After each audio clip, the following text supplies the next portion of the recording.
sudah menyatakan dia menculik. Bagaimana? Itu kan ada rencana operasi waspada ditandatangani oleh Pak Tanjung mengamankan sidang pemilu 97 dan sidang Ampere 98. Ingat enggak? Itu berlaku 90 hari. Ya, jadi dengan demikian Prabowo waktu melaksanakan itu adalah atas dasar rencana operasi. Kalau rencana operasi dilakukan adalah Prabowo bertanggung jawab karena ada rencana operasi. Karena Kopassus berada langsung di bawah Panglima ABRI, dia melaksanakan operasi mengamankan.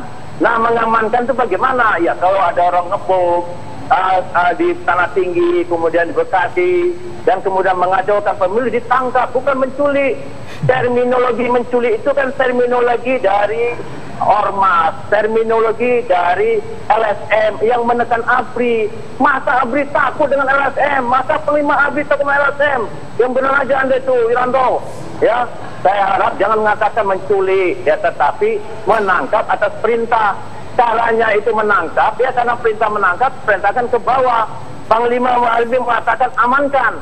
Nah, kalau amankan, maka caranya menangkap. Samalah kalau Anda memang Panglima perang, kalau menyerang sasaran, perintah dari Presiden, serang itu sasaran, rebut sasaran.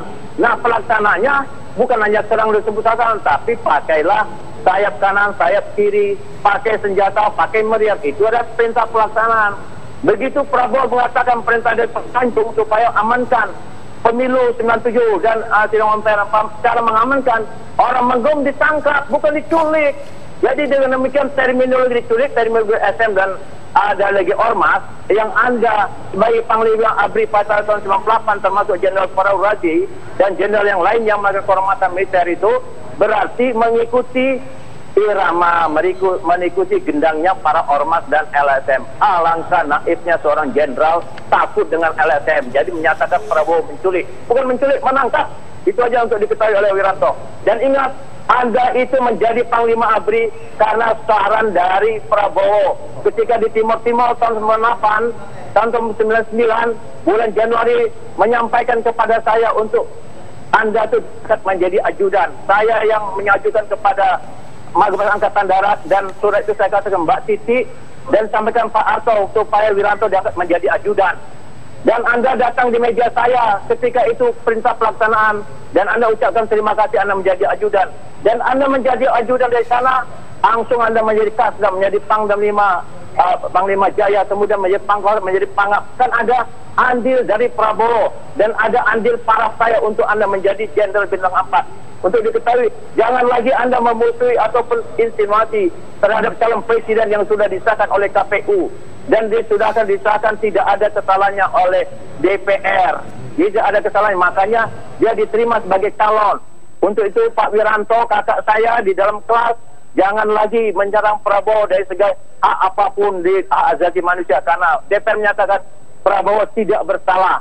Walaupun ada Dewan Kehormatan Militer yang dibentuk oleh Anda yang juga tidak ada buktinya di Mabes ABRI, kalau benar Anda keluarkan dan itu kemudian Anda nyatakan belum 40 tahun adalah melanggar undang-undang tentang arsip nasional kerahasiaan negara. Kalau dengan demikian tanggung risiko bahwa Anda bersalah melakukan tindak pidana, melaporkan, membuat pengumumkan kepada publik bahwa itu rahasia negara diumumkan ke tempat umum, berarti menyalahi, melakukan tindak pidana untuk mengeluarkan rahasia negara. Ya, baik. Saya mau ke Pak Joko Santoso. Pak Joko, bagaimana tanggapan Anda dengan pernyataan Pak Wiranto mengenai pemberhentian itu diberhentikan, entah itu dengan hormat atau dengan tidak hormat, jangan dipersalahkan? Ya, saya berharap kepada para purnawirawan TNI itu bahwa permasalahan ini, polemik ini nggak usah diperpanjang. Serahkan aja kepada publik. Ya, sepengetahuan saya, kita dulu di Akademi Militer untuk membina jiwa korsa persatuan kesatuan itu pada suatu saat kalau ada untuk menjaga persatuan kesatuan bahwa kita pun yang nggak salah pun harus menanggung. Itulah untuk menumbuhkan kesetiakawanan. Nah, kita berpandangan bahwa bangsa ini bisa maju kalau bersatu. Jangan lagi lah dipermasalahkan, dipolemikan yang bisa mengganggu persatuan dan kesatuan, merenggangkan kekeluargaan dan persaudaraan kita. Ingat, setelah pemilihan presiden ini masih ada tantangan yang berat. Siapapun yang terpilih akan menghadapi tantangan yang berat. Dan modal utama untuk menghadapi tantangan bangsa Indonesia itu adalah persatuan dan kesatuan. Jadi saya berharap polemik ini tidak perlu diperpanjang, karena saya khawatir nanti mempengaruhi TNI yang masih aktif dan mempengaruhi rakyat, sehingga